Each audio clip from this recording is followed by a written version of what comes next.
नमस्कार दोस्तों, स्वागत है आपका इस बात वॉइस पर। यह एक ऐसा मंच है जहां हम समाज की असली समस्याओं पर चर्चा करते हैं, वे मुद्दे उठाते हैं जो मुख्यधारा की मीडिया अक्सर छिपा देती है। आपका समर्थन हमारी ताकत है। यह चैनल हर उस आवाज को बुलंद करता है जो इंसाफ और बराबरी के लिए उठती है। आज भी हम एक बेहद जरूरी विषय पर चर्चा करेंगे। हमारे साथ अंत तक बने रहिए। आज का विषय वर्तमान भारत में धर्म का राजनीतिक दुरुपयोग। आज हम चर्चा करेंगे एक महत्वपूर्ण विषय पर, धर्म लोगों के लिए अफीम है। कार्ल मार्क्स की यह उक्ति वर्तमान भारत में कितनी प्रासंगिक है। धर्म कभी भी मनुष्य का शत्रु नहीं है, लेकिन जब इसे राजनीति का हथियार बना दिया जाता है तो यह लोगों के अधिकार छीन लेता है, समाज को बांटता है और देश को पीछे ले जाता है। वर्तमान भारत में धर्म का ठीक इसी तरह दुरुपयोग हो रहा है। मुख्य चर्चा, धर्म का राजनीतिक दुरुपयोग और वर्तमान भारत। एक, कार्ल मार्क्स की उक्ति, प्रासंगिकता का आधार। कार्ल मार्क्स ने कहा था, religion is the opium of the people. उनका मतलब था कि शासक वर्ग कैसे धर्म का इस्तेमाल शोषण के औजार के रूप में करता है। आज के भारत में यह बात पूरी तरह सच साबित हो रही है। धर्म को इस तरह पेश किया जा रहा है कि यह जनता का ध्यान असली समस्याओं से हटा दे।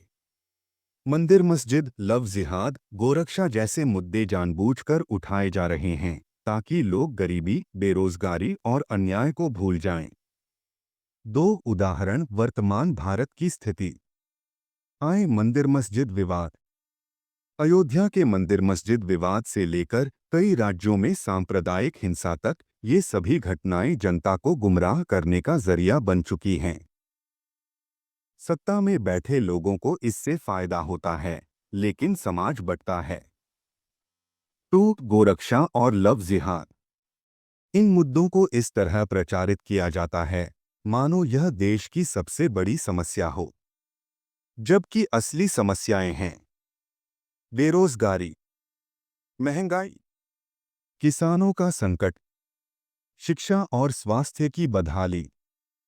थ्री, बीजेपी और आरएसएस की भूमिका। बिजेमूल और उनके मास्टरमाइंड आरएसएस जानते हैं कि अगर जनता असली समस्याओं पर ध्यान देने लगी तो उनकी राजनीति खत्म हो जाएगी। इसलिए धर्म के नाम पर समाज में जहर फैलाया जा रहा है।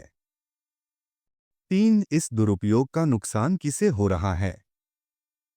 धर्म के नाम पर होने वाले इस ध्रुवीकरण और विभाजन का सीधा नुकसान हो रहा है। मजदूर वर्ग को, उन्हें उनके अधिकारों से वंचित किया जा रहा है। किसानों को, उनकी मांगों और आंदोलनों को अनदेखा किया जा रहा है। छात्रों को, शिक्षा की गुणवत्ता घट रही है, लेकिन धर्म के नाम पर नफरत बढ़ रही है। यह धर्म का दुरुपयोग सत्ताधारियों के लिए फायदेमंद है, लेकिन समाज की बुनियाद को कमजोर कर रहा है। चार, समाधान का रास्ता, जनता की एकता और जागरूकता। आए, धर्म को व्यक्तिगत आस्था तक सीमित रखना। धर्म को कभी भी विभाजन का जरिया नहीं बनना चाहिए। इसे केवल व्यक्तिगत विश्वास तक सीमित रखा जाए। राजनीति में धर्म का कोई स्थान नहीं होना चाहिए। टू, असली मुद्दों पर ध्यान केंद्रित करना। हमें धर्म के झूठे मुद्दों को छोड़कर असली समस्याओं पर ध्यान देना होगा। शिक्षा और स्वास्थ्य, रोजगार, मजदूरों के अधिकार, किसानों की न्यायपूर्ण मांगें। थ्री, मजदूर किसानों की एकता। धर्म के आधार पर समाज को बांटने के बजाय शोषित वर्गों को एकजुट करना होगा। यहीं पर कार्ल मार्क्स की सोच प्रासंगिक हो जाती है। निष्कर्ष, एकता का संदेश। दोस्तों, आज की चर्चा का सार यही है कि धर्म अगर इंसान को सुकून दे सकता है तो यह अच्छी बात है, लेकिन जब इसे राजनीति का हथियार बना दिया जाता है तो यह खतरनाक हो जाता है। भारत की मौजूदा स्थिति हम सबके लिए एक बड़ी सीख है। हमें धर्म के नाम पर बंटने के बजाय एकजुट होकर अपने हक के लिए लड़ना होगा।